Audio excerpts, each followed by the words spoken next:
Bonjour à tous.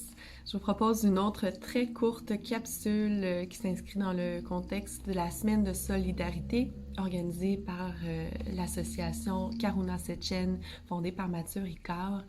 Nous avons tous besoin d'un peu de douceur, de bienveillance et de légèreté dans nos vies qui sont parfois teintées de toutes sortes de bouleversements.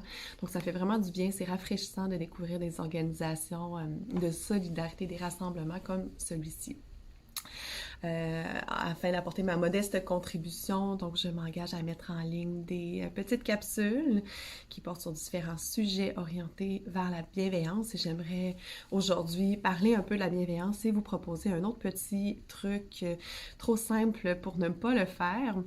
Donc lorsqu'on parle de bienveillance, on parle d'une attitude indulgente, humaine, compatissante, qui aspire au bien-être autant de soi que des autres et de l'environnement également.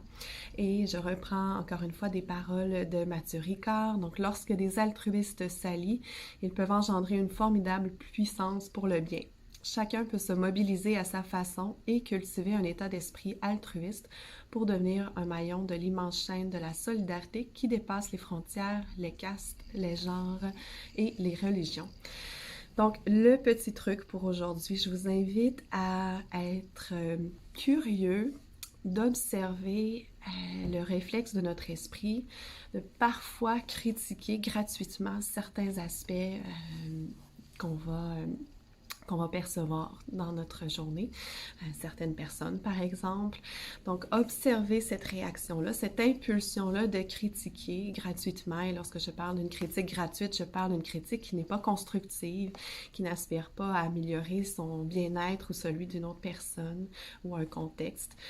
C'est une critique en fait qui va n'avoir qu'un effet toxique, généralement même plus pour soi que pour l'autre, si l'autre n'est pas au courant là, de ce qui roule dans notre esprit. Donc, observer cette tendance-là, certaines personnes ont plus que d'autres, tout dépendant de notre contexte de vie, peut-être